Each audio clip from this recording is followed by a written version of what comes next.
यह कहानी शुरू होती है एक हंसते खेलते परिवार के साथ, लेकिन इसका ऐसा दुखद अंत होगा यह किसी ने सोचा नहीं था।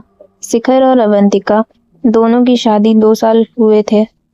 आज शिखर के छोटे भाई रौनक की शादी पक्की हो गई थी। अमृता और रौनक दोनों एक दूसरे से प्यार करते थे। कुछ ही दिनों में दोनों की शादी होने वाली थी। रौनक और शिखर के माता पिता बचपन में ही चल बसे थे। शिखर ने छोटी उम्र से ही काम करना शुरू कर दिया था। उसका एक ही सपना था, अपने साथ साथ रौनक को भी पढ़ा लिखा कर काबिल बनाना। शिखर का सपना आज पूरा हुआ था। रौनक एक बहुत बड़ी कंपनी में मैनेजिंग डायरेक्टर बन गया था। आज अमृता जिसे वह बहुत चाहता था वह भी उसकी जिंदगी में आने वाली थी। शिखर, अवंतिका और रौनक तीनों अमृता के घर बैठे थे। शादी की बात कर रहे थे। सारी बातें तय हो जाने के बाद तीनों उठकर खड़े हो गए। शिखर ने अमृता के पापा से कहा, अंकल आप शादी की तारीख निकलवाइए। और हाँ, हम शादी बहुत ही सिंपल करना चाहते हैं, तो ज़्यादा परेशान मत होना। शादी का सारा इंतज़ाम मैं देख लूँगा। अमृता के पापा जगवीर जी ने कहा, बेटा तुमसे बात करके मेरा मन हल्का हो गया। तुम चिंता मत करो, मैं सब कर लूँगा।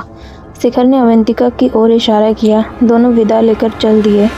बाहर आकर रौनक ने कहा, भैया आप भाभी को लेकर चलो, मैं थोड़ी देर में आता हूँ। यह सब सुनकर शिखर ने घूरते हुए कहा, तुझे पता है ना रात कितनी हो गई है, सुनसान रास्ता है, जंगल भी पड़ता है, चल हमारे साथ। अवंतिका ने कहा, ओफो आप भी ओल्ड फैशन हो, इसे थोड़ा सा टाइम दीजिए अमृता के साथ बिताने के लिए। इन दोनों की ज़िंदगी आज बहुत बड़ा दिन है। यह सुनकर शिखर हंसने लगा। रौनक को वहीं छोड़कर दोनों वापस चल दिए। शिखर जल्द से जल्द घर पहुंचना चाहता था। रास्ते का कुछ हिस्सा जंगल से होकर गुजरता था, जहां स्ट्रीट लाइट भी नहीं थी। शिखर बहुत संभल कर गाड़ी चला रहा था। शिखर ने अवंतिका से कहा, जानती हो अवंतिका, मुझे अपनी शादी की जितनी खुशी नहीं हुई थी उससे ज़्यादा आज हो रही है। आज ऐसा लग रहा है जैसे मेरा सपना पूरा हो रहा है। मैंने रौनक को अपने बेटे की तरह पाला है। उसकी शादी से बढ़कर खुशी मेरे लिए कुछ नहीं हो सकती। अवंतिका बोली, हाँ मैं समझ सकती हूँ। मेरे पापा ने जब मेरी शादी पक्की की थी तो वो भी कितना खुश थी। आज तुम भाई खुशी महसूस कर रहे हो। तभी गाड़ी को तेज झटका लगा, जैसे गाड़ी किसी चीज़ से टकराई हो। शिखर और अवंतिका घबरा गए। शिखर ने फटाफट ब्रेक लगाए। अवंतिका की चीख निकल गई। शिखर ने कहा, पता नहीं शायद कोई जंगली जानवर होगा। मैंने बातों के चक्कर में ध्यान से देखा नहीं, मैं उतर कर देखता हूँ। अवंतिका बहुत डर गई थी। उसने कहा, नहीं तुम नीचे मत उतरो, चलो यहाँ से फटाफट। शिखर भी घबरा गया था, लेकिन फिर भी उसने कहा, उतर कर तो देखना पड़ेगा, कहीं कुछ गाड़ी के नीचे ना फंसा हो। गाड़ी को कितना नुकसान हुआ ये भी देखना पड़ेगा। वह अवंतिका से बात कर ही रहा था, तभी अवंतिका सामने शीशे में देखकर चीख पड़ी। उसे देखकर शिखर ने पीछे मुड़कर देखा तो एक आदमी खून से लथपथ सड़क पर खड़ा था और अपने आप को घसीटता हुआ उनकी ओर आने की कोशिश कर रहा था। वह बुरी तरह जख्मी था। शिखर और अवंतिका बुरी तरह घबरा गए। शिखर उतरकर उसके पास जाना चाह रहा था, लेकिन अवंतिका ने चीखते हुए कहा कि भागो यहाँ से, तुमने एक आदमी को उड़ा दिया है, पुलिस केस हो जाएगा। घबराहट में शिखर ने गाड़ी भगा दी। फिर उसने सामने शीशे में देखा, वो आदमी गिरा पड़ा था और हाथ जोड़कर मदद के लिए पुकार रहा था। शिखर घबराहट में गाड़ी भगाता हुआ बहुत दूर निकल गया। अवंतिका अब भी रो रही थी।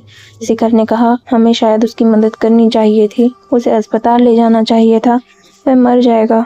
अवंतिका ने कहा, तुमने देखा नहीं, उसके ऊपर गाड़ी चढ़ गई थी, वो बचेगा नहीं, अस्पताल ले जाते तो तुम फंस जाते। अवंतिका की हाँ में हाँ मिलाकर शिखर ने गाड़ी की स्पीड तेज कर दी।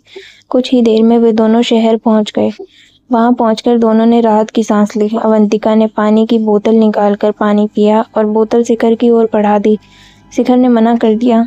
कुछ ही देर में घर आ गया। शिखर ने गाड़ी पार्क की और उतर कर देखा, गाड़ी पर सामने से डेंट पड़ गया था। एक और की फ्रंट लाइट भी टूट गई थी। अवंतिका जल्दी से गाड़ी से उतरी और शिखर को लेकर अंदर आकर सोफे पर बैठ गई। शिखर को बहुत पछतावा हो रहा था। हे भगवान, आज ही यह सब होना था, पता नहीं बेचारा बचेगा या नहीं। अवंतिका बोली, शिखर अब इस बात को भूल जाओ, उसे बचाने के चक्कर में तुम्हें पुलिस पकड़ लेती और हम सबका क्या होता। शिखर ने अवंतिका की बात में सहमति जताई, लेकिन उसका मन अंदर से उसे कचोट रहा था। बार बार वही दृश्य दिख रहा था। खून में लथपथ आदमी उठकर किसी तरह उनकी ओर आ रहा था। फिर वह गिर पड़ा और ज़मीन पर पड़े पड़े हाथ जोड़ रहा था। इस कहानी में आगे और क्या हुआ ये जानने के लिए इस चैनल को सब्सक्राइब करें। धन्यवाद।